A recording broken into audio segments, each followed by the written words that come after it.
Good evening, welcome to my laboratory. This is part 4a. This is the same circuit as in part 4. I've just taken off the extra wiring for the MOSFET and I've cleaned up the circuit just a little bit. This is the negative rail now down here. The current viewing resistor going only to the MOSFET gate. Right, I looked at that before. Can you see that? Yeah, okay, so only to the gate, right? And this is the positive rail over here. I haven't hooked up the batteries yet. I'll be using two 12-volt batteries in series, and I've shortened the interconnecting jumper. And this is then as the positive rail, and so the electricity or the connection goes through the load resistors into the MOSFET drain and then out the MOSFET source, and then the only place that the source goes is this black wire right here, which is connected to the function generator and the oscilloscope probe. Okay, so this is the schematic of figure 4 with leads shortened, and that's and just a little bit of better layout. Okay, so all of both the probe references and the function generator black lead are here at the common circuit ground. This potentiometer is not in the circuit, it's just there on the board. Okay, and then here are the scope traces. As usual, we have the A trace. I've shown the reference lines right there. The A trace and the B trace. The A trace is the, let me turn up the graphical a little bit. It's pretty bright already. Okay, so the A trace then is the signal from the function generator. That's this probe here. And the B trace is the signal across the current viewing resistor. That's this probe here and across the 1 ohm current viewing resistor. Okay, and let's see, let's turn the channels on. So that's the function generator signal down there. We're looking at that at 5 volts per division, and we're looking at the other channel through a 10x attenuated probe at 2 volts per division. Okay, so 5 volts per division, 2 volts per division. Okay, so here I'm going to turn up the function generator amplitude. First, yeah, okay, I want to point out that I have the main battery disconnected right now. Okay, so here comes the function generator amplitude, and you can see that I have no trouble at all. First of all, there's no offset. It's a symmetrical plus or minus, and I have no trouble at all getting a full 10 or 12 volts plus or minus, and that's actually not even all the way up on the function generator there.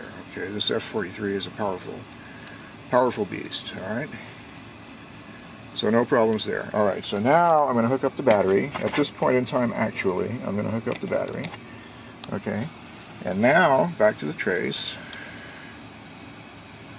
Okay, notice that we bottom out at -4 with oscillations, and that we have the robust oscillations in the Q2 there, even though we don't have a lot of interlead inductance. So I'm going to set that right at 12 volts, right? 5, 10, 12. Then you see the massive oscillations in the transistor there. So let's take a look. Let me set that back down to a dull roar, and then let's take a look at the frequency. Let's go to 1 microsecond per division.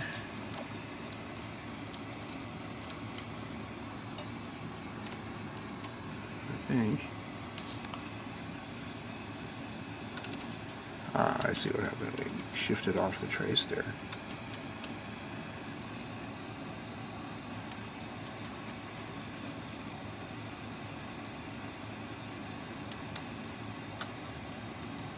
Okay, so that's 1 microsecond per division. And now we have 1, 2, 3, 4, 5, 6, 7, 8, 9, 10, 11, 12, 13, 14, 15, 16, 17, 18, 19, 20, 21, 22, 23, 24, 25, 26, 27, 28, 29, 30, 31, 32, 33 in 1, 2, 3, 4, 5, 6, 7. 33 peaks in 7 microseconds. Okay, and there's your picture of your oscillation. I seem to have misplaced the calculator, so 33 divided by 7 is is going to be somewhere a little bit over 4 megahertz for that oscillation right there. Okay, but, so let's turn that back down to where we were. Okay, so we have no trouble at all achieving the Q2 genuine Ainsley oscillations with the setup that we've got here, right? I'm just turning up the amplitude up and down. Right? Got that? Okay, now what I'm going to do is disconnect the main battery, and I'm going to disconnect the function generator. Set it aside. And then here's another 12-volt battery, and I have a 100 ohm resistor on the positive lead of that battery, and then here's the legs coming off of that battery. So I'm going to take the plus of this battery and hook it to the negative rail. So that's going to be in series with that battery. And then I'm going to take the minus of the battery and touch it to where we had the function generator red lead a while ago. In fact, I'll just do that right now. Put that right there. Okay. And we'll go ahead and hook up the run battery. Now, okay, so what I've got then is I have the positive lead of that extra battery connected to the negative rail, which is also connected to the base through the resistor and to the negative battery supply. Okay, and the negative lead of that extra battery is connected to the source and the current, and the gate drive probe there. Okay, and on this end I have a little 12-volt bulb. That's the same bulb we were using before. And what I'm just going to do is touch it to here, and you can see that the bulb lights, its current's flowing, and sometimes I can get the system to oscillate. Ah, there it was. Alright, so on this side of the 100 ohm resistor, you can see that I have a little bit of light in that bulb. Current's flowing. If I can just get it where you can see it. It's glowing dimly. Right? And we have oscillations. And those oscillations are at a frequency of, let's see if we have it on 1 microsecond per division.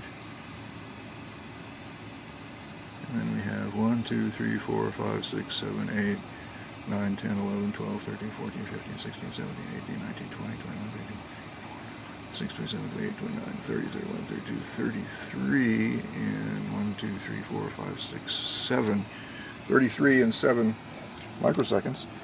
So we have the same frequency of those nice oscillations as we had before when we were using the function generator. Okay? So we've produced continuous oscillations with a battery in series with a 100 ohm resistor, and we're showing that there is in fact current flow. That bulb is glowing dimly. Negative bias, continuous oscillations using the IRF-PG50 MOSFET. Okay, so just for completion's sake, let's go back to the function generator on there, since I have it all set up.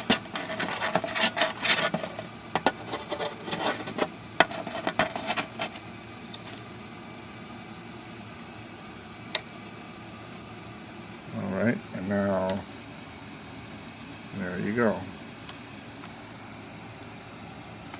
Thank you for watching.